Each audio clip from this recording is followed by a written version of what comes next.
Hi friend, সবাই কেমন আছো? আশা করি সবাই ভালো আছো। তো আজকে একটা নতুন আইটেম নিয়ে চলে এসেছি। তো পুরো ভিডিওটা দেখতে থাকো শেষ অবধি, তাহলে বুঝতে পারবে কী নিয়ে এসেছি। Let's start. সবার প্রথম আমাদের একটা ফ্রাই প্যান নিতে হবে, ভালো করে গরম করে নিয়ে তার মধ্যে 100 গ্রাম বাটার দিয়ে দেবো। আপনারা মেল্ট বাটারও দিতে পারেন কিংবা আইস বাটারও দিতে পারেন, সেটা আপনাদের ইচ্ছা।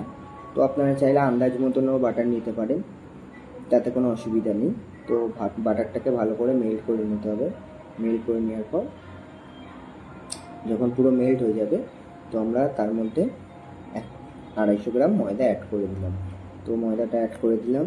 অ্যাড করে দেওয়ার পর তাকে ভালোভাবে 5 মিনিট মতন নেড়ে চেড়ে নিতে হবে। ওটা আশপাশ দিয়ে ভালো করে কেচে কুচে নিতে হবে।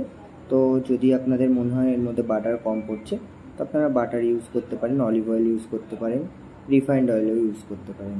তো আপনারা যেটাই মনে করবেন যে আমার পক্ষে বেটার, তো আপনারা সেটাই ইউজ করতে পারবেন।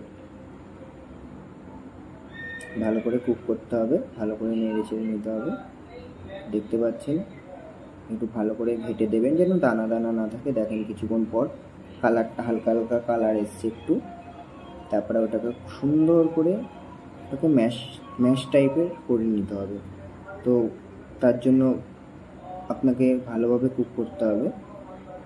দেখতে পাচ্ছেন কুক হয়ে গেলে আপনার একটা নাকে ফ্লেভার আসবে, আপনি তখন বুঝতে পারবেন যে হ্যাঁ আমার এটা কমপ্লিট হয়ে গেছে। তো দেখতে পাচ্ছেন কালারটাও ডিপ হয়ে গেছে, তো আমাদের এটা এখন রেডি। তো এরপরে আমাদের আর একটা স্টেপ আছে, স্টেপটায় চলে যাই। তো একটা ছোট পাত্র নেবেন কি বড় পাত্র নিয়ে নেবেন আপনাদের সুবিধা মতন। 2 লিটার দুধ দিয়ে দেবেন তাতে। 2 লিটার দুধ দিয়ে নেওয়ার পর কোনো রকম জল দেবেন না, কারণ জল দিলে জিনিসটা বেশি দিন থাকবে না, আপনাদের 2 দিনে নষ্ট হয়ে যাবে। সে কারণে একটু জল দেবেন না। তারপরে দেখুন আস্তে আস্তে আমি রু দিয়ে দিচ্ছি দুধটা ফুটে যাওয়ার পর। তো রু দিয়ে ওটা কন্টিনিউ আমাদের ঘোরাতে হবে 7 থেকে 8 মিনিট।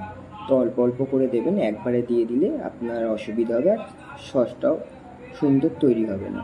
তো দেখতে পাচ্ছেন, তো আরও ভালোভাবে ঘোরাতে হবে। আপনারা ডবল দিকে ঘোরাবেন না, যে কোনো একটা দিকে ঘোরাবেন। তো নাহলে সসের ভেতরে অনেক দানা দানা থাকলে আপনাদের সসটা একটু ভালো হবে না, তো আপনাদেরই প্রবলেম হবে। দেখতে পাচ্ছেন আরও ফাস্ট ঘোরাতে হবে। তো গ্যাসটাকে একদম স্লো করে নেবেন, না তলা লেগে গেলে ওটা একটা পোড়া ফ্লেভার চলে আসবে। পোড়া ফ্লেভার আসলে আপনাদের সসটা থেকে একটা স্মেল আসবে। তো সেই কারণে আপনাদের ওইটা খেয়াল রাখতে হবে অবশ্যই। দেখছো অল্প অল্প আমি রু দেবো আর ওটাকে ঘোরাতে থাকবো। দেখো আর একটু রু দিলাম, দেখো আবার কন্টিনিউ ঘোরাচ্ছি। তো যারা নতুন আছো চ্যানেলে, তারা চ্যানেলটাকে সাবস্ক্রাইব করে দিও। যদি ইউটিউব থেকে দেখছো, যদি ফেসবুক থেকে দেখছো, তাহলে চ্যানেলটাকে ফলো অ্যান্ড লাইক করে দিও। আর যারা পুরনো আছো তাদের তো কিছু বলার নেই, তারা যথেষ্ট সাপোর্ট করছো, তার জন্য অসংখ্য ধন্যবাদ। তো দেখো একটা ক্রিমি ভাব চলে এসছে। তো আরও ভালোভাবে আমাদেরকে জিনিসটা ঘেটে নিতে হবে। তো তারপরের স্টেপটা আপনাদেরকে দেখিয়ে দেবো। ও আর একটা কথা যেটা আপনাদেরকে বলার ছিল, আমার ফেসবুক পেজে, ইউটিউব চ্যানেলে অনেকে বাজে কমেন্ট করছো। প্লিজ দেখো, বাজে কমেন্ট করো না। দেখো আমি যতটা পারি আপনাদেরকে বোঝানোর চেষ্টা করি। এবার দেখেন সবারই তো চেষ্টার একটা জিনিস আছে না, চেষ্টা করতে তাও কোনো অসুবিধা নেই, এবার পিছনে লাগা লোকের তো অভাব নেই। তো আমি এইটুখানি বলবো আপনাদের কাছে, যারা এরকম করছো প্লিজ করো না। তো এতে মানুষের ওপরে বাজে এফেক্ট পড়ে।